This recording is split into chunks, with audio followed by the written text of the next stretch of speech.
அல்லேலூயா, அல்லேலூயா. ஆண்டவர் சும்மா இயேசுவின் நாமத்தினாலே இந்த நாளிலே தேவ சமதை கூடி வந்திருக்கிற உங்கள் யாவருக்கும் நன்றி தெரிவித்துக் கொள்கிறேன். கர்த்தர் அவரை ஆசீர்வதித்து கர்த்தர் நடத்துவார். அல்லேலூயா.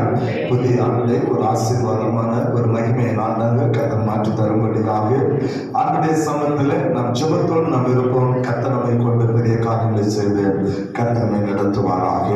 கழிந்த சில மாதங்களாக வெளிப்படுத்த விசேஷத்தை நாம் தியானிக்கும்படியான ஒரு கிருபையை கர்த்தர் தந்தபடினாலே ஆண்டவருக்கு நான் நன்றி செலுத்துகிறேன். ஒரு சபை ஆண்டுடைய சபையில் எப்படிப்பட்டதாக இருக்க வேண்டும், சபையினுடைய குணாதிசயம் என்ன என்பதை குறித்து நாம் தொடர்ந்து நாம் தியானிக்கும்படியான ஒரு பெரிய வாக்கியத்தை கர்த்தர் நமக்கு தந்து கொண்டிருக்கிறார். அல்லேலூயா. ஒரு சபை எப்படி இருக்க வேண்டும், சபையுடைய குணாதிசயம் என்ன, அந்த சபையினுடைய அந்த மேன்மை என்ன என்பதை குறித்து கடந்த நாட்களில் தியானிக்கிற ஒரு பெரிய வாக்கியத்தை கதை தந்து கொண்டிருக்கிறபடினாலே ஆண்டவருக்கு நான் நன்றி செலுத்துகிறேன். கழிந்த வருடத்துல ஆராதனுடைய 5வது பகுதியை உங்களோடு நான் பகிர்ந்து கொண்டபடியான கிருபைகளை கதை தந்தார். என் ஆண்டவராக இயேசுவின் மூலமாய் இந்த உலகத்தில் உருவான ஆராதனை முறையை குறித்து நாம் கற்றுக்கொள்ளும்படியான கிருபைகளை கதை நமக்கு தந்தார். அல்லேலூயா. முதலாவதாக தேவனை அறிகிற மனிதன் எந்த அளவுக்கு ஆண்டவரை அறிந்து வைத்திருக்கிறானோ அந்த அளவுக்கு தான் அவனுடைய ஆராதனை முறைகள் இருந்தது என்பதை குறித்து நாம் தியானிக்கிற ஒரு பெரிய பாக்கியத்தை கற்று தந்தார். அல்லேலூயா. எந்த அளவுக்கு மனுஷன் அன்னைக்கு நம்ம வேதத்தை வாசிக்கலாம், காட்டு முராண்டித்தனமாக மனிதன் இருந்தான். அறிவு அவனுக்கு அதிகமாக இல்லை. மிருகத்தனமாய் வாழ்ந்து கொண்டிருந்த மனிதன் எந்த அளவுக்கு ஆண்டவரை அறிந்திருந்தானோ அந்த அளவுக்கு அவன் ஆண்டவரை அவன் ஆராதிக்கிறவனாக இருந்தான். அல்லேலூயா. ஆனால் நியாயப்பிரமாண காலம் வரை மனிதனுடைய ஆராதனை எப்படிப்பட்டதாக இருந்தது. கொஞ்ச காலத்துல கொஞ்சம் கொஞ்சமா முன்னேறி வந்த மனிதன் இரண்டாவதாக மோசே காலத்துல ஆண்டவர் அந்த ஆராதனை முறை மாற்ற ஆரம்பித்தார். எனவே தான் பிரமாணத்தை கற்றுக் கொடுத்தார். அல்லேலூயா. பிரமாணத்தை கற்றுக் கொடுத்தார். நான் கழிந்த நாட்கள் சொல்லி இருக்கிறேன், ஆபிரகாம் ஆண்டவரை அறிந்த அறிவு நோவாவுக்கு கிடையாது. அல்லேலூயா. நோவா ஆண்டவரை அறிந்த அறிவு ஆதாம் ஏவாளுக்கு கிடையாது. நல்ல புரிந்து, மோசே ஆண்டவரை அறிந்த அறிவு ஆபிரகாமுக்கு கிடையாது. அவர்கள் என்னென்ன அறிவோடு கர்த்தரை அறிந்திருந்தார்களோ, எந்த அளவுக்கு கர்த்தரை அவர்கள் அறிந்து வாழ்ந்தார்களோ அதற்கேற்றபடியே மனிதனுடைய ஆராதனை முறைகளும் இருந்தது என்பதை நீங்கள் மறந்துவிடக் கூடாது. அந்த வரிசையில தான் பிரியமானவர்களே, மோசேயுடைய நாட்களுக்கு அந்த பிரமாணங்களை கற்றுக் கொடுத்து கர்த்தரை இப்படிதான் ஆராதிக்க வேண்டும் என்று சொல்லி ஆராதனை முறையை கர்த்தரை ஏற்படுத்தினார். அல்லேலூயா. ஒரு முறையை கற்றுக் கொண்டு வருகிறார்கள். ஏன்னா அதுக்கு முன்ன பாத்தீங்கன்னா கர்த்தரை எங்க வேண்டாம் மனுஷன் செய்தான், அவன் ஆராதித்தான். நல்ல கொஞ்சம் கர்த்தர் கொண்டு போயிட்டே இருப்பாரு.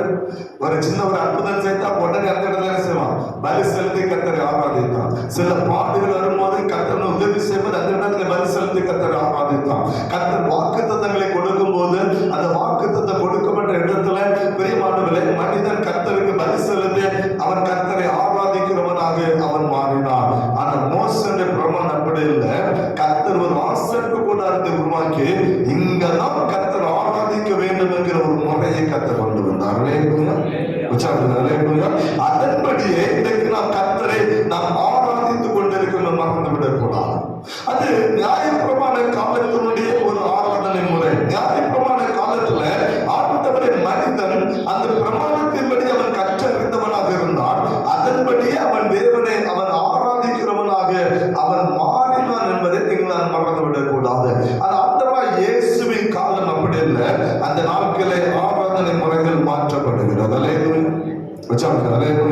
மனிதனுடைய செயல்பாடுகளை பொறுத்து ஆராதனை முறை அங்கே செயல்படக்கூடிய ஒரு காரியமாக இருந்தது. தேவன் விரும்புகிறதை செய்வது அது ஆராதனை முறையாக அது மாற்றப்பட்டது.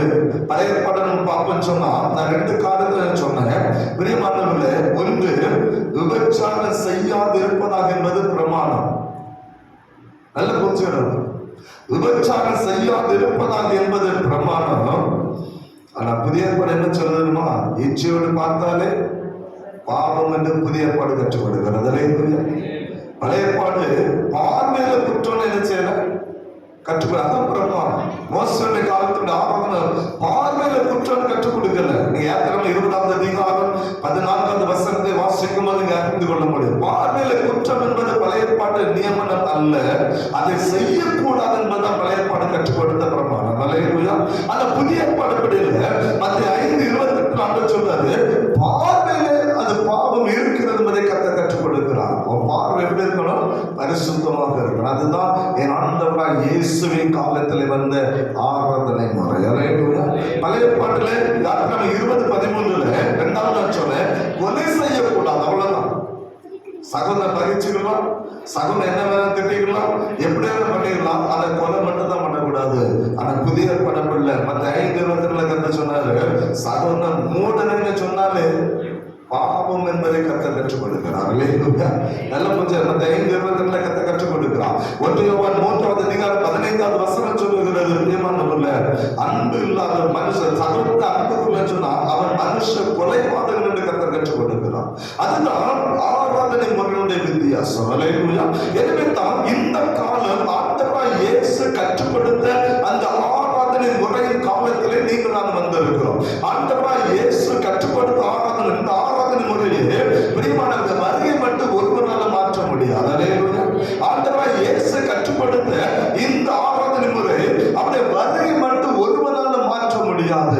ஆனா இன்னைக்கு ஆராதனை முறைகள் இன்னைக்கு மாற்றப்பட்டு மனிதன் தன்னுடைய சுய விருப்பத்தின்படி, தன்னுடைய சுய செயல்பாட்டின்படி இன்னைக்கு ஆராதனை முறையை மாற்றிக்கொண்டே இருக்கிறான். ஆராதனை பார்த்தீங்கன்னு சொன்னா இன்னைக்கு பாடுகிற பாட்டுக்கும் தேவனை மகிமைப்படுத்துகிற அந்த மகிமைக்கும் சம்பந்தமே இருக்காது. மேல இந்த ஊழியக்காரன் என்ன பாட்டு பாடணும் கீழே இருக்கணும் தெரியாது. கீழே இருக்கணும் தெரிஞ்சல என்ன தெரியுமா? ஆட்டம் பாட்டம் விசில் அடி. இன்னைக்கு கோயில்ல என்ன செய்வாங்க? சர்ச்சுக்குள்ள என்ன செய்யலாம்? விசில் அடிக்கணும். யோசித்து பாருங்க, கர்த்தருடைய ஆலயம் என்னன்னு சொல்லி இன்னைக்கு இளம் தலைமுறைக்கு தெரியல. அப்படிப்பட்ட ஆராதனை விரும்புறாங்க. அவங்களுக்கு ஜாலியா இருக்கணும், அவங்களுக்கு சந்தோஷமா, அவங்களுக்கு ஆர்ப்பரிப்பு இருக்கணும், அங்க ஆட்டம் பாட்ட கொண்டாட்டம் இருக்கணும். ஊழியக்காரங்க ஆராதனை முறையை மாற்றினே இருக்கிறாங்க. யூடியூப்ல போல நீங்க பார்க்க முடியும். அநேக ஆராதனை முறை மாற்றப்பட்டு கொண்டே இருக்கிறது. திடீர்னு பார்த்தா ஜஸ்டின் ஒரு ஊழியக்காரர் தேவாலயத்தை வந்து சினிமா பாட்டை பாடி கத்தர ஆராதிக்கிறார். நல்லா புரிஞ்சுக்கிறேன். சினிமா பாட்டு பாடி கத்தர ஆராதிக்கிறாங்க. யோசித்து பார்க்க வேண்டும். இன்னைக்கு அடுத்த தலைமுறை எந்த அளவுக்கு அது சீரழிந்து கொண்டிருக்கிறது நாம் புரிந்து கொள்ள வேண்டும். ஆண்டவர் அப்படிப்பட்ட ஒரு ஆராதனை முறையை சபைக்கு கற்றுப்படுத்தவே இல்லை. ஏன் ஆண்டவராய் இயேசு கற்றுப்படுத்த ஆராதனை முறை வித்தியாசமானது. எல்லாவற்றிலும் பரிசுத்தமாக இருந்து கர்த்தரை ஆராதிக்க வேண்டும். அதுதான் இயேசு கற்றுப்படுத்த ஆராதனை முறை. அந்த ஆராதனை முறை ஒருவரால் மாற்ற முடியாது. பழைய புதிய ஏற்பாட்டில் அப்போஸ்தலரும் அப்படிதான் கர்த்தரை ஆராதித்தார்கள். ஆவியானவர் சபை அப்படிதான் ஆவியானவர் நடத்தி கொண்டே போனார். இன்னைக்கு ஆவியானவர் நடத்துறான்னு சொல்லி இன்னைக்கு ஆவியானவருடைய தன்மையை மாத்திட்டாங்க. நல்ல கொஞ்சம் ஆவியானவருக்கு விரோதமாக செயல்படுத்த ஆராதனை முறைகள். கோயிலுக்குள்ள விசில் அடிக்கிறான். விசில் அடிச்சு ஆட்டம் பாட்டம் கொண்டாட்டம். நீ பார்த்தீங்கன்னா ஒரு ஆராதனை முறைன்னு சொன்னா அவ்வளவு இதான் நடக்குது. வேதம் அப்படிப்பட்ட ஆராதனை முறையை நம்ம கற்றுக் கொடுக்கவில்லை. வேதம் அப்படிப்பட்ட ஆராதனை முறையை சபைக்கு கற்றுக் கொடுக்கவில்லை. ஆனால் இன்றைய தலைமுறை அப்படிப்பட்ட ஆராதனை நோக்கி ஓடிக்கொண்டிருக்கிறது. வேதம் சொல்கிறது இது வஞ்சிக்கப்படுகிற ஒரு காலம். எச்சரிக்கை, சபை எச்சரிக்கை. அதனால்தான் வெளிப்படுத்த விசேஷம் கர்த்தர் சபை எச்சரிக்கிறார். கடைசி காலம் எச்சரிக்கையாக இருக்கு. இது வஞ்சிக்கப்படுகிற காலம். அநேகர் வஞ்சிக்கப்பட்டு போவார்கள். கர்த்தரை ஆராதிக்கிற பிள்ளைகள் வஞ்சிக்கப்பட்டு போவார்கள். கர்த்தரை மகிமைப்படுத்துகிற பிள்ளைகள் வஞ்சிக்கப்பட்டு போவார்கள். கர்த்தரை பெரிய அபிஷேகம் பண்ணப்பட்ட ஜனம் வஞ்சிக்கப்பட்டு போகிற ஒரு காலகட்டத்தில் நீங்கள் வாழ்ந்து கொண்டிருக்கிறோம். அப்படிப்பட்ட ஆராதனை முறையை இன்னைக்கு மனிதன் விரும்புகிறவனாக இருக்கிறான். அதையே இன்னைக்கு நாடி தேடி ஓடுகிறவனாக இருக்கிறான். அதைத்தான் கழிந்த நாட்களில் தியானிக்கிற ஒரு பெரிய பாக்கியத்தை கர்த்தர் நமக்கு தந்தார் என்பதை நாம் அறிந்து கொள்ள வேண்டும். இன்னைக்கு சபையுடைய குணாதிசயத்துல அடுத்ததாக ஒரு காரியத்தை உங்களுக்கு நான் கற்றுக் கொடுக்கும்படியாக இருக்கிறேன். பிரியமானவர்களே, சபையுடைய குணாதிசயத்துல அடுத்ததாக நீங்க கற்றுக்கொள்ள வேண்டிய காரியம் ஜெபம். அல்லேலூயா. ஒரு சபை நினைச்சேன்னா ஜெபிக்கிற சபையாக இருக்கும். முழங்கால் முடக்காம ஒரு இன்ச்சு கூட நகர முடியாது. நல்ல புரிந்து கொள்ள வேண்டும். முழங்கால முடக்காம ஒரு இன்ச்சு கூட நம்மளால் நகர முடியாது என்பதை முதலாவது புரிந்து கொள்ள வேண்டும். தேவ சமூகத்தில் ஒரு சபை என்பது அது முழங்காலை முடக்க கற்றுக்கொள்ள வேண்டும். நல்ல புரிந்து கொள்ள வேண்டும். அதுதான் வேதம் கற்றுக் கொடுத்த ஒரு காரணம். ஒரு மிஷனரி அழகாக எழுதுகிறார், ஆண்டவரே என்னை போல 4 ஊழியக்காரரை தாரும் இந்த உலகத்தை நான் அசைத்து காட்டுகிறேன் என்று சொல்லி அந்த ஊழியக்காரன் முழங்கால முடக்கி தேவ சமத்தை ஜெபிக்கிற ஒரு ஊழியக்காரன், தேவ சமத்தை தன்னை முற்றிலுமாக அர்ப்பணித்து ஜெபிக்கிற ஒரு ஊழியக்காரன் சொல்லுகிற ஒரே வார்த்தை தன்னுடைய புஸ்தகத்தில் எழுதி கொண்டு போகிற, ஆண்டவரே தேவ சமத்தை ஜெபிக்க, ஆண்டவரே என்னை போல 4 பேரை தாரும் இந்த உலகத்தை நான் அசைத்து காட்டுகிறேன். அப்படி அந்த ஊழியக்காரனை முழங்கால் எந்த அளவுக்கு தேவ சமத்தை முடக்கி கொண்டிருக்கிறது நான் புரிந்து கொள்ள வேண்டும். ஜெபம் இல்லாத வீடு கூரை இல்லாத வீட்டுக்கு சமம். கூரை ஒரு வீட்டுல கூரை இல்லைன்னு சொன்னா எல்லாம் அங்கதான் இருக்கு. அந்த வீட்டுல குடிக்கொள்ளவே அந்த வீட்டுல குடியிருக்க முடியாது. மேல கூரை இல்லைன்னு சொன்னா குடியிருக்க வாசல் இருக்கலாம், ஜன்னல் இருக்கலாம், ஏசி மட்டும் இருக்கலாம், ஃபேன் போட்டிருக்கலாம், எல்லாம் வச்சிருக்கலாம், சொகுசு வெத்த வச்ச கட்டில போட்டிருக்கலாம், எல்லாம் போட்டிருக்கலாம். மேல கூரை இல்லைன்னு சொன்னா உள்ள வாசம் என்ன? அதே போல ஜெபம் இல்லைன்னு சொன்னா நம்முடைய ஆவிக்குரிய வாழ்க்கையில நம்ம ஒண்ணுமே செய்ய முடியாது. ஒரு சபை எழுப்புதல் காணணும்னு சொன்னா அல்லது தனிப்பட்ட ஒரு மனிதனுடைய வாழ்க்கையில் எழுப்புதல் உருவாகணும்னு சொன்னா அவனுடைய முழங்கால்கள் முடங்கியே ஆக வேண்டும். அதைத்தான் நீங்கள் புரிந்து கொள்ள வேண்டும். இன்னொரு விஷயத்தை அந்த புத்தகத்தை எழுதி கொண்டு போகிறார். என்ன எழுதுறார் சொன்னா, ஜெபிக்கிற மனுஷன் பாவம் செய்ய மாட்டான், பாவம் செய்கிற மனுஷன் என்ன செய்ய மாட்டானா, அவன் ஜெபிக்க மாட்டான். ஜெபிக்கிற மனுஷன் என்ன செய்ய மாட்டான், பாவம் செய்ய மாட்டான். பாவம் செய்கிற மனுஷன் அவன் ஜெபிக்க மாட்டான். அவர் எதை அடிப்படையில் வச்சு பேசினா தெரியுமா? என்னோட கூட திருப்பி கொள்ளுங்க. யோவான் 3வது அதிகாரம். வேதம் நம்ம கற்றுக் கொடுக்கிற காரியம் என்ன? யோவான் 3வது அதிகாரம் 20-21 வசனத்தை வாசிக்கலாம். பொல்லாங்கு செய்கிற எவனும், பாவம் செய்கிற எவனும் இயேசுவை பகைக்கிறான், அந்த ஒளியை பகைக்கிறான். தன் கிரியைகள் ஆண்டவர் கண்டிச்சிட கூடாதா, கண்டிக்க கூடாதபடிக்கு ஆண்டவரிடத்தில் வராமல் இருக்கிறான்.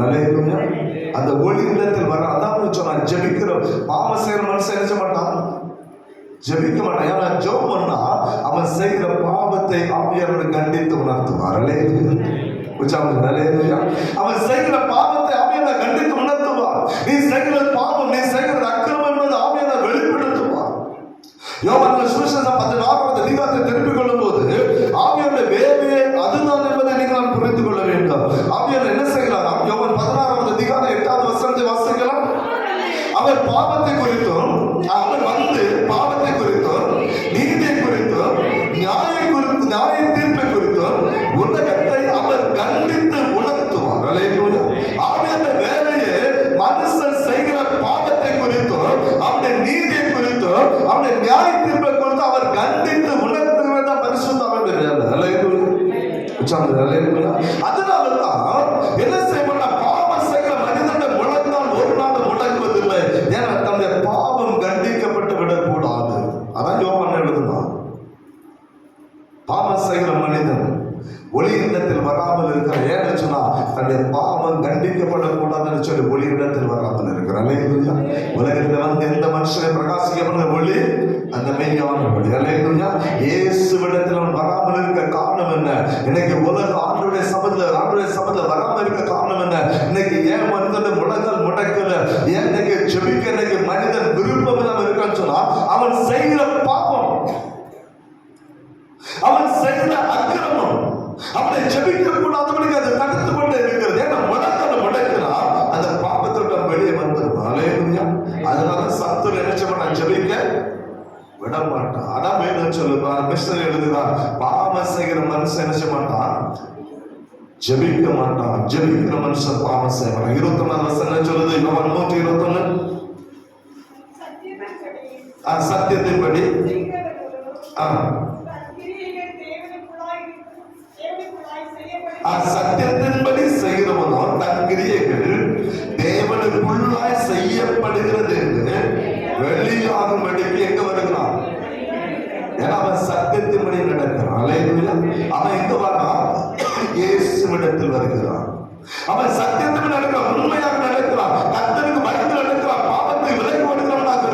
எனவே தன்னுடைய கிரியைகள் வெளியரங்கமாக இருக்கிறபடினாலே அவன் ஆண்டவருடைய சமூகத்தை கடந்து வருகிறான். அதனால சொன்னேன், பாவம் செய்கிற மனுஷன் ஜெபிக்க மாட்டான், ஜெபிக்கிற மனுஷன் பாவம் செய்ய மாட்டான்.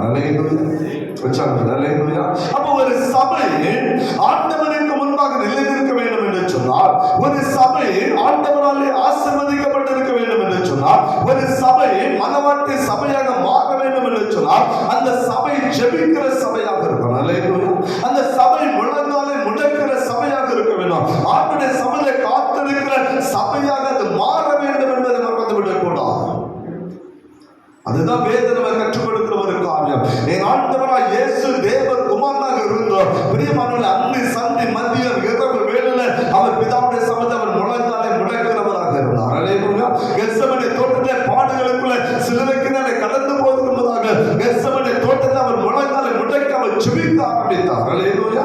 அவருடைய ஜெபம் ஆரம்ப ஊழியத்தினுடைய ஆரம்பத்தில் 40 நாட்கள் வனாந்தரத்தில் உபவாசம் அவர் ஜெபிக்க ஆரம்பித்தார். அந்த ஜெபமே அவருடைய ஊழியத்தை நிலைநிறுத்தினது. கெத்செமனே தோட்டத்தில் அவர் ஜெபித்த ஜெபம் பாடுகள் நடுவில் அவருக்கு பலனை கொடுத்தது. அல்லேலூயா. அதுதான் ஜெபத்தினுடைய வல்லமை. அதுதான் ஜெபத்தினுடைய வல்லமை.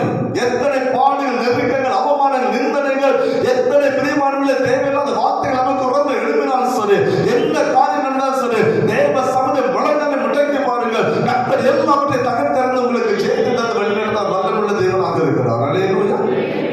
அல்லேலூயா. அதுதான் ஜெபத்தினுடைய வல்லமை. ஆண்டவரை அசைக்கணும்னு சொன்னா முழங்கால மட்டும்தான் முடியும். அல்லேலூயா. நீங்க என்ன ஆராதிச்சாலும் சரி, என்ன இது பண்ணாலும் சரி, பிரியமானவர்களே, எவ்வளவு பரிசுத்தமா வாழ்ந்தாலும் சரி, எவ்வளவு வேதத்தை வாசித்தாலும் சரி, என்ன பிரசங்கம் பண்ணாலும் சரி, அவர் அசைக்கணும்னு சொன்னா முழங்கால் முடங்கிதான். என் முழங்கால் முடங்குற இடத்துல அவர் வந்துதான் ஆக வேண்டும். அல்லேலூயா. அதுதான் முழங்காலுடைய வல்லமை. அதுதான் முழங்காலுடைய பலன். ஒவ்வொரு நாளும் தேவ சமூகத்தை முழங்காலை முடக்கி பிரியமானவர்களே, நீங்கள் நான் ஜெபிக்கிறவர்கள் அதுதான் சபையுடைய குணாதிசயம். கர்த்தர் விரும்புகிற நல்ல ஒரு குணம் அதுதான். சபையுடைய நடுவிலே கர்த்தர் எதிர்பார்க்கிறார். ஒவ்வொரு ஜனத்தின் நடுவில் அவர் எதிர்பார்க்கிற ஒரு ஜெபம். அந்த ஜெபத்தில் இருக்க வேண்டிய 4 காரியங்களை வெகு விரைவாக நம்மளுக்கு நான் கற்றுக் கொடுக்கும்படியாக இருக்கிறேன். ஜெபம் பண்ணுவது சாதாரண ஒரு காரியம் இல்லை. சும்மா வளவளன்னு ஜெபம் பண்ண கூடாது. நல்ல கொஞ்சம் நீண்ட ஜெபம் பண்ண கூடாது. ஆண்டவர் ஏற்கனவே மத்திய 5 சொன்னார், மற்றவர்களை போல நீண்ட ஜெபம் பண்ணாத. எலியாவுல கருத்தா 2 வார்த்தை சொன்னாலும் அது நறுக்குன்னு இருக்கும். அல்லேலூயா. கர்த்தரை தான் விரும்புகிறார். கர்த்தரை தான் விரும்புகிறார். அப்படியானால் நம்ம ஜெபத்தில் இருக்க வேண்டிய காரியம் என்ன? இன்னைக்கு ஏன் நம்முடைய ஜெபம் பரலோகத்துக்கு போக மாட்டோம்? ஏன் நம்முடைய ஜெபம் இன்னைக்கு கேட்கப்பட மாட்டேங்குது? ஏன்னா நம்ம தேவையில்லாத காரியத்தை ஜெபத்தில் பயன்படுத்தி கொண்டிருக்கோம். தேவையில்லாத காரியங்களை சொல்லி நம்ம ஜெபித்து கொள்ள நேரம் போகணும். 1 மணி நேரம் ஜெபம் பண்ணணும், 2 மணி நேரம் ஜெபம் பண்ணணும். நம்ம என்ன ஜெபம் பண்ணணும், ஜெபம் பண்ணி முடிச்சு வந்தா நமக்கே தெரியாது. அந்த அளவுக்கு தான் இன்னைக்கு நம்முடைய ஜெபம் இருக்குது. ஆனா கர்த்தர் 4 விதமான காரியங்களை கற்றுக் கொடுக்கிறார். ஜெபத்தின் வாயிலாக 4 விதமான காரியங்களை கர்த்தர் கற்றுக் கொடுக்கிறார். நீங்கள் ஜெபிக்கும் போது, சபை ஜெபிக்கும் போது இந்த 4 காரியங்கள் ஜெபத்தில் இருக்குமானால் கண்டிப்பாக கர்த்தர் உங்களுக்கு பதில் தர வல்லமையுள்ள தேவனாக இருக்கிறார். அல்லேலூயா. சபையின் நடுவில் கர்த்தர் எதிர்பார்க்கிறது ஜெபத்தில் இருக்கிற 4 குணாதிசயங்கள். ஆங்கிலத்தில் அழகா சொன்னாங்க, PRAY, ப்ரே. அந்த 4 வார்த்தை நான் கற்றுக் கொடுக்க போறேன். அல்லேலூயா. அல்லேலூயா. அல்லேலூயா. அல்லேலூயா. கர்த்தருடைய நாமம் மகிமைப்படுவதாக. ஆங்கிலத்தில் அழகா சொன்னாங்க, PRAY. P என்று சொன்ன பிரைஸ். முதல்ல ஜெபம் பண்ண உட்கார்ந்தா கர்த்தரை ஆராதிக்கணும். அல்லேலூயா. அல்லேலூயா. அல்லேலூயா. நல்ல கொஞ்சம் முதல்ல பாவரிக்கிற, முதல்ல கர்த்தரை துதிக்காம ஆண்டவரே சோத்திரம் ஜெபத்தை ஆரம்பிச்சு போனா அந்த ஜெபம் பரலோகத்தே போகலாம். நல்ல கொஞ்சம் நிறைய இடங்கள் நான் பார்க்குறேன், சபையிலையும் பார்க்குறேன், எல்லா இடமும் பார்க்குறேன், வீட்லையும் நான் பார்க்கணும். ஜெபம் ஆரம்பிச்ச உடனே அது ஹை ஸ்பீடில் போயிட்டே இருக்கும். அங்கே ஆராதனை காணாத பண்ணீங்கன்னா நல்ல கொஞ்சம் முதல்ல பிரைஸ் பிரைஸ் ஆண்டவரை முதலாவது துதிக்க கற்றுக்கொள்ளுங்கள். அல்லேலூயா. நீங்கள் ஆண்டவரை ஆராதிக்கணும். ஆராதனை 2 காரியம் இருக்கு. ஒன்று, அவருடைய நாமத்தை சொல்லி நீங்கள் ஆராதிக்க கற்றுக்கொள்ள வேண்டும். அல்லேலூயா. கர்த்தருடைய நாமம், வேதத்தை வாசிக்க கர்த்தருடைய நாமத்தை அறிந்து கொள்ள முடியும். அவருடைய நாமத்தை சொல்லி கர்த்தரை ஆராதிக்க கற்றுக்கொள்ள வேண்டும். 2வது, கர்த்தர் நம்முடைய வாழ்க்கையில் செய்த நன்மைகளை சொல்லி கர்த்தர் ஆராதிக்க கற்றுக்கொள்ள வேண்டும். அல்லேலூயா. அல்லேலூயா. அவருடைய நாமத்தை மட்டும் சொல்லி ஆராதிக்கிறது அல்ல, அவர் செய்த நன்மைகளை சொல்லி அவர் ஆராதிக்கணும். ஏன் தெரியுமா? இன்னைக்கு நம்ம ஒரு ஆளுக்கு ஒரு உதவி செய்யணும்னு வச்சுக்கோமே, அந்த ஆளு எதுவுமே நமக்கு சொல்லல, நம்ம செய்த உதவி நம்ம கண்டுக்கிறோம். நம்ம என்ன சொன்னோம்? மனுஷன ஒரு நன்றி சொன்னாரா? சொன்னாமா சொல்லலையா? நம்ம எதிர்பார்க்கிறோம் இல்லையா? இவ்வளவு காரணம் ஒரு நன்றி, ஒரு வார்த்தை, ரொம்ப நன்றின்னு சொல்லி ஒரு வார்த்தை சொல்லிட்டு நம்ம கேட்கறோம் இல்லையா? ஆண்டவரை எதிர்பார்க்க இருக்க மாட்டாரா? ஆண்டவர் செய்த நன்மைகளுக்காக ஆண்டவர் நன்றி சொல்லுங்க. நிறைய பேர் அந்த ஆண்டவர் என்ன செய்தாரு? நீங்க இன்னைக்கு ஆலயத்துக்கு வந்திருப்பதே அவருடைய கிருபை. அல்லேலூயா. இன்னைக்கு காலை வேளையை பார்த்ததே அவருடைய கிருபை. அல்லேலூயா. இன்னைக்கு சூரியனை பார்த்ததே அவருடைய கிருபை தான். இன்னைக்கு ஆகாரம் சாப்பிட்டீங்களா? அதோடைய கிருபை. அவர் தந்த ஆகாரம்.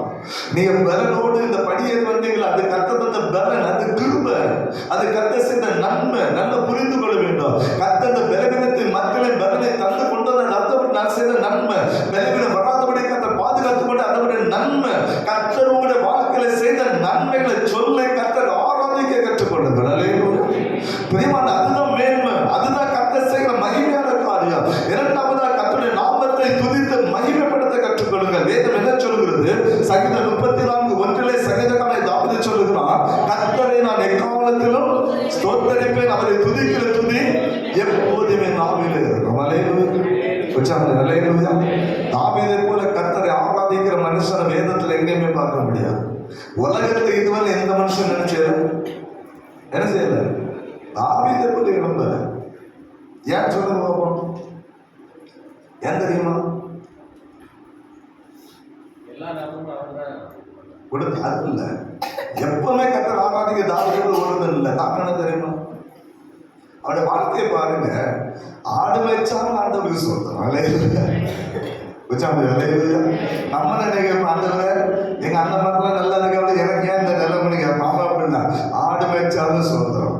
அவன் கரடியை துரத்தினாலும் சோத்துறோம், அவன் சிங்கத்தை வாயில கைப்பட்டாலும் சோத்துறோம், அவன் பெலிஸ்தனை வீழ்த்தினாலும் சோத்துறோம், சவுலால துரத்தப்படுகிறான், சவுலை கண்டு பயந்து ஓடுறான், அப்பவும் சோத்துறான், ஆண்டவருக்கு சோத்துறான். சொந்த பிள்ளை அப்சலோமால விரட்டப்படுகிறான், அப்பவும் ஆண்டவருக்கு சோத்துறான். அல்லேலூயா. தன்னுடைய பாடுகள், நெருக்கங்கள், கஷ்டங்கள், துன்பங்கள், தொல்லைகள், பிரியமானவர்கள் உயிருக்கு பயந்து ஓடிய நாட்கள் எந்த இடம் வந்தாலும் சரி அவனுக்கு தெரிந்தது ஒண்ணுதான், ஆண்டவரே உங்களுக்கு சோதரம். அல்லேலூயா. அதனால சொல்றேன், தாவீதை போல கர்த்தர் ஆராதிக்கிற மனுஷன் அந்த உலகத்துல ஒருதனும் இன்னைக்கு எழும்புனது இல்லை, இன்னும் எழும்ப போறது இல்லை. நல்ல கொஞ்சம் அதுதான் கர்த்தர் தாவீது கொடுத்த மகிமை. அல்லேலூயா. அதுதான் கிருபை. அதனால தான் சொன்னேன், முதல்ல ஜெபம் பண்ணணும்னு சொன்னா கர்த்தரை துதிக்க கற்றுக்க. ஏன் தெரியுமா? சங்கீதம் 22:3 சொல்லுகிறது, இஸ்ரவேலின் துதிகளுக்குள் வாசமா இருக்கிற தேவன் பரிசுத்தம் உள்ளவர். அல்லேலூயா. இஸ்ரவேலின் துதிகளுக்குள் அவர் வாசம் பண்ணுகிறார். அவர் துதிகள் நடுவில் அவர் வாசம் பண்ணுகிற தேவனாக இருக்கிறார். எனவே தான் ஒரு பாடலாசிரியர் அழகா எழுதுகிறார், ஆராதனை ஆராதனை துதி ஆராதனை ஆராதனை ஆராதனை ஆராதனை துதி ஆராதனை ஆராதனை ஆலயிலோ ஆலயிலோ ஆராதனை அப்பாவுக்கே ஆலயிலோ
இஸ்ரவேலின் துதிகளுக்குள் வாசமா இருக்கிற தேவனுடைய பரிசுத்தம் உள்ளது.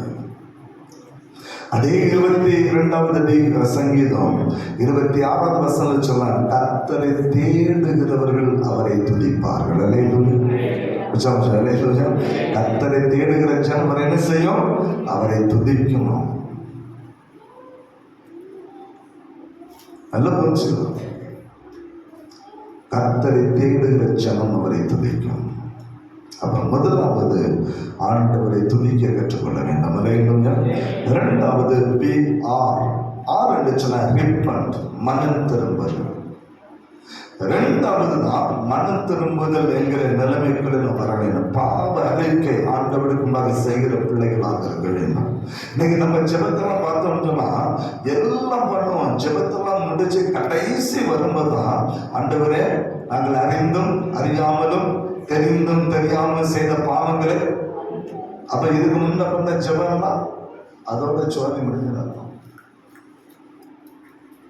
இதை சொல்லிட்டு அடுத்த வார்த்தை சொல்லுவோம், ஆண்டவரை 1/2 மணி நேரம் ஜெபம் பண்ணி சொல்லுவோம், அடியான் செய்த அந்த சிறிய விண்ணப்பத்தை ஏற்றுக்கொள்ளும் ஆண்டவரை.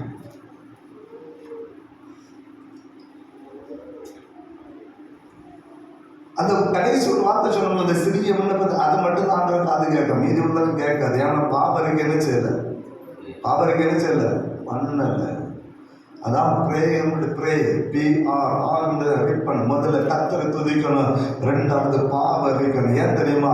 ரோமர் 3:10 சொல்லுகிறது, நீதிமான் ஒருவனும் கிடையாது இந்த உலகத்துல, ஆண்டவராக இயேசுவை தவிர இந்த உலகத்தில் எவருமே நீதிமான் கிடையாது. அல்லேலூயா. என்னை சேர்த்து நான் சொல்லுவேன், ஆண்டவராக இயேசு வேறு அந்தபடி நீதிமான்கள் ஒருவராக இருக்கவில்லை. வேதம் சொல்வதற்கான எல்லாரும் பாவம் செய்து தேவ மகிமை இழந்து போனோம். எனவே தான் கற்றுக் கொடுத்தார், பாவ அறிக்கை பண்ணுகிற பிள்ளைகளாக இருக்கணும். ஏன் தெரியுமா? வேதம் அதான் ஆண்டவராக இயேசு தன்னுடைய ஊழியத்தை ஆரம்பிக்கும் போது அவருடைய வாய்ந்த முதல் வார்த்தை என்ன தெரியுமா? என் ஆண்டவராக இயேசு ஊழியத்தை ஆரம்பிக்கும் அவருடைய வாய்ந்த முதல் வார்த்தை என்ன தெரியுமா? மனம் திரும்ப பரலோக சமீபமாக இருக்கிறது. நீங்க மத்திய 4வது அதிகாரம் 17வது வசனத்தை வாசிக்கும் போது நான் வேதம் சொல்லுகிறது, மனம் திரும்ப பரலோக சமீபித்திருக்கிறது என்று சமீபித்திருக்கிறது என்று பிரசங்கிக்க. அதனுடைய துவக்கம் மனம் திரும்பு. ஆண்டவராக இயேசுடைய முதல் பிரசங்கம் மனம் திரும்பு. அவர் மனம் திரும்புவதை அவர் கற்றுக் கொடுக்கிறார். ஏன் தெரியுமா? இன்னைக்கு உலகத்தில் வாழக்கூடிய எந்த மனுஷனை புரிந்து கொள்ளணும், எனக்குள்ள பாவம் இல்லைன்னு சொல்லி எந்த மனுஷனை சொல்ல முடியுமா? நல்ல புரிஞ்சுக்கணும். நான் பாவம் செய்யல, அக்கிரமம் செய்வது எந்த மனிதனும் சொல்ல முடியும். இந்த உலகத்திலே பிரியமானவர்களே, தாயின் வயிற்றிலே பிறந்த எந்த மனிதனாலும் சரி, நான் பாவம் செய்யவில்லை என்று அவனால் சொல்லவே முடியாது. பைபிள் என்ன சொல்லுது? வாசிக்கலாம். 1 யோவான் 1வது அதிகாரம் 8, 10, 2 வசனங்களை வாசிக்கலாம். நமக்கு பாவம் இல்லை என்போமானால் நம்மை நாமே வஞ்சிக்கிறவர்களாக இருப்போம். சத்தியம் நமக்குள்ள. நான் பாவம் செய்யணும்னு சொன்னா என்ன நானே வஞ்சிக்கிறேன். ஏதோ நான் பெரிய பரிசுத்தமான மாதிரி நடிச்சுட்டு தெரியும். பைபிள் சொல்லுது, எனக்குள்ள பாவம் இல்லைன்னு நான் சொன்னா நான் என்ன வஞ்சிக்கிறேன்? கர்த்தருடைய வார்த்தை எனக்குள்ள நினைச்சுக்கிட்டே இருக்க முடியும். அதெல்லாம் 10வது வசனம் சொல்லுது, நாம் பாவம் செய்யவில்லை என்போமானால் நாம் அவரை யாரை பொய்யராக்குறோம்? ஆண்டவராக இயேசுவை பொய்யராக்குறோம். நீதிமான பொய்யராக்கு. நான் பாவமே செய்யலன்னு சொன்னா ஆண்டவரை பொய்யராக்குறோம். நல்ல புரிஞ்சுக்கணும். என் எண்ணங்களினாலே கருத்து கிரியையினால செய்வது மட்டும் பாவம் அல்ல. என் எண்ணங்களினாலே, என் சிந்தனைகளினாலே, என் செயல்களினாலே, என் வாயின் வார்த்தைகளினாலே, என் பார்வையினாலே ஏதோ ஒரு விதத்தில் நான் பாவியாக இருந்து கொண்டுதான் இருக்கிறேன். யாராவது நான் பாவம் செய்யறேன் யாராவது சொல்ல முடியுமா? ஒருவரும் சொல்ல முடியாது. அதான் வேதம் சொல்றது, நான் பாவம் இல்லை செய்யவில்லை என்பதனால் என் ஆண்டவரை நான் பொய்யாக்குறேன். அந்த பைபிள் என்ன சொல்லுது தெரியுமா? அந்த பாவத்தை நான் அறிக்கை பண்ணினால் அவர் எனக்கு மன்னிக்க அவர் வல்லமுள்ள தேவனாக இருக்கிறார். 9வது வசனத்தை வாசிக்கலாம். நம்முடைய பாவங்களை அறிக்கையிட்டால் பாவங்களை நமக்கு மன்னித்து எல்லா அநியாயத்தை நீக்கி நம்மை சுத்திகரிப்பதற்கு அவர் உண்மையும் நீதியும் உள்ளவராக இருக்கிறார். நம்முடைய பாவங்களை நாம் அறிக்கையிட்டால், நான் ஒரு பாவி என்று தேவ சமூகத்தை ஒத்துக்கொள்ள வேண்டும். அப்போஸ்தலன் பவுல், நீங்க வீட்டுல படிச்சு பார்த்தா ரோமர் 7வது அதிகாரத்தை படிச்சு பார்த்தீங்கன்னா அவன் சொல்றான், ஆண்டவரே நான் எதை செய்யக்கூடாதுன்னு நினைக்கிறாங்க நான் செய்கிறேன். ரோமர் 7 வீட்டுல படிச்சு பார்த்தா எழுதுறான், நான் எதை செய்யக்கூடாதுன்னு நினைக்கிறாங்க நான் செய்கிறேன். ஏன்னா எனக்குள்ள இருக்கிற பாவம், எனக்குள்ள இருக்கிற பாவ பிரமாணம், அவன் எதை பாவ பிரமாணம் என்று எழுதுகிறான். ரோமர் எடுத்துக்கொள்ளுங்க. ரோமர் 7வது அதிகாரத்தை திருப்பிக் கொள்ளலாம். ரோமர் 7வது அதிகாரத்தை திருப்பிக் கொள்ளலாம். 23வது வசனம் என்ன சொல்லுகிறது? ஆகிலும் என் மனதின் பிரமாணத்துக்கு விரோதமாய் போராடுகிற வேறு பிரமாணத்தை என் அவைகளில் இருக்கிற காண்கிறேன். அதில் அவைகளில் உண்டாயிருக்கிற பாவ பிரமாணத்துக்கு என்ன செய்யுது? எனக்குள்ள நியாய பிரமாணம் இருக்குது, எனக்குள்ள சத்தியம் இருக்குது. அவன் தான் எழுதுறான், பவுல் தெளிவா சொல்றான், எனக்குள்ள இருக்குது. ஆனா அதை வச்சு ஒரு பாவ பிரமாணம் எனக்குள்ள இருக்குது. அதை சத்தியத்தை நான் செய்யக்கூடாதபடிக்கு பாவத்தை நான் செய்யும்படியாக என்னை தூண்டி கொண்டே இருக்கிறது. நல்ல புரிச்சுக்கணும். அதைதான் பவுல் எழுதுறான். என்ன சொல்றான் பாருங்க, 16-17 வசனத்தை வாசிக்கலாம். இப்படி நான் விரும்பாததை செய்கிறவனா இருக்க நியாய பிரமாணம் நல்லதென்று ஒத்துக்கொள்ளுகிறேனே, அதெல்லாம் நான் அல்ல, எனக்குள் வாசமாக இருக்கிற பாவமே என்னை அப்படி. 12 வருஷம் சொல்லுவாங்க, எனக்கு விருப்பமே கிடையாது, அதை நான் செய்கிறேன். எனக்குள்ள இருக்கிற பாவ பிரமாணம், நியாய பிரமாணம் அதை செய்யக்கூடாது என்று சொல்லுகிறது. பாவ பிரமாணம் என் பாவத்தை தூண்டி கொண்டு இருக்கிறபடினாலே நான் பாவத்துக்கு நான் நேரடியாக மாறி விடுகிறேன். ஆனா யோவான் எழுதுறான், எப்படிப்பட்ட பாவமாக இருந்தாலும் சரி என் ஆண்டவருடைய சபத்தை அறிக்கையிட்டால் அவர் எல்லா அநியாயத்தை நீக்கி நம்மை சுத்திகரித்து நம்மை பரிசுத்தப்படுத்த கர்த்தர் வல்லமுள்ள தேவனாக இருக்கிறார். பாவ அறிக்கை கண்டிப்பாக இருக்கணும். ஏன் அறிக்கை பண்ணணும்? சங்கீதம் 66:18 சொல்லுகிறது, என் இருதயத்தில் அக்கிரம சிந்தை இருக்குமானால் தேவன் எனக்கு செவி கொடுக்க முடியாது. அக்கிரம எண்ணத்தோடு பாவ அறிக்கை இல்லாமல் என்ன ஜெபம்னா சரி அந்த ஜெபத்தை கர்த்தர் பதில் தரவே முடியாது. சங்கீதம் 66:18 சொல்லு, என் இருதயத்தில் அக்கிரம சிந்தை கொண்டிருந்தேன் ஆனால் ஆண்டவர் எனக்கு எச்சப்பட்டாரு. அப்ப என்னுடைய இருந்த பாவ அறிக்கை பண்ணாம பாவ மன்னிப்பு நிச்சயத்தை பெற்றுக்கொள்ளாம நான் என்ன ஜெபம்னாலும் சரி அந்த ஜெபம் நல்லதுக்கு என்ன செய்யாது போகாது. பைபிள் என்ன சொல்லுது? பாவ அறிக்கை ஏசாயா 59:2 என்ன சொல்லுகிறது? பாவம் தேவனை நம்மை பிரிக்கிறதா, பாவம் தேவனுடைய முகத்தை மறைக்கிறதா. அப்ப பாவ அறிக்கை பண்ணினாதான் கர்த்தருடைய முகத்தின் வெளிச்சத்தை நம்மளால் பெற்றுக்கொள்ள முடியும். அதனால முதல்ல கர்த்தரை துதிக்கணும், 2வது பாவ அறிக்கை இருக்கணும். ஜெபத்துல உடனே எழுந்தோடனே ஜெபம் உள்ள நுழைஞ்சிட விடாது. ஆண்டவர் கேட்கவே மாட்டார்.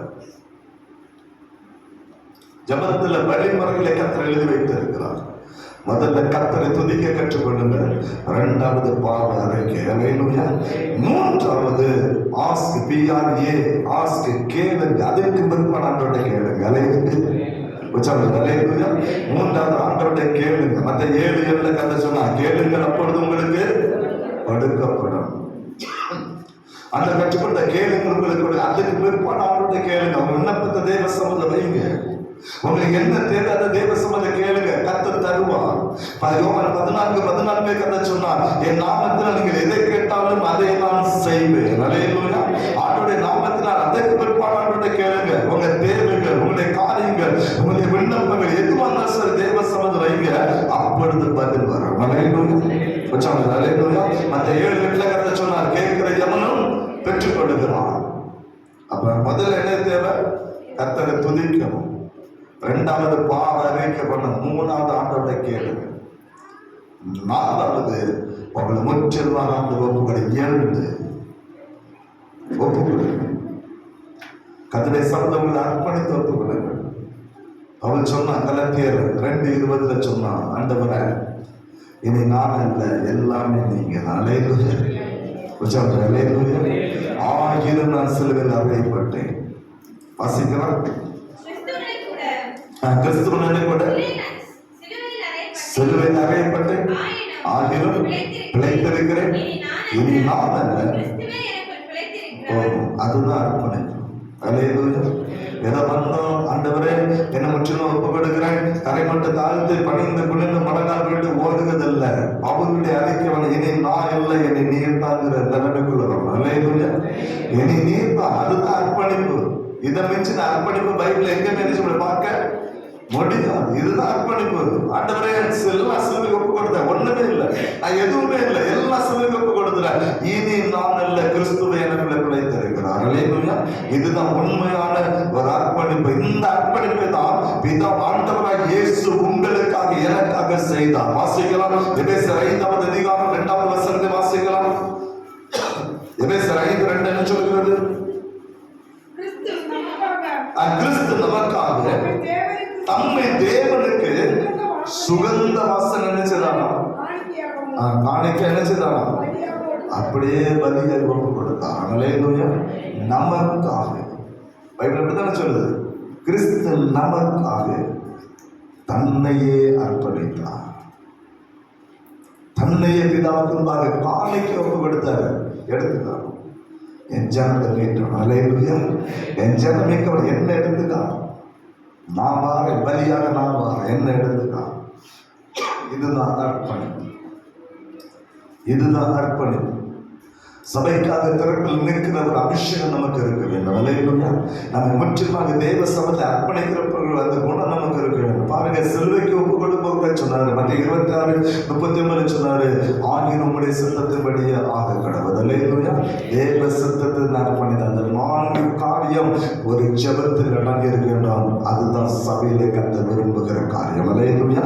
இந்த சபையானது கர்த்தரால் ரட்சிக்கப்பட்ட ஜனம், ஆண்டவருடைய ரத்தத்தில் மீட்கப்பட்ட ஜனம் ஜெபிக்கும் போது இந்த 4 குணாதிசயம் அதற்குள்ள அடங்குகிறது. முதல்ல கர்த்தரை துதிக்க கற்றுக்கொள்ளணும்.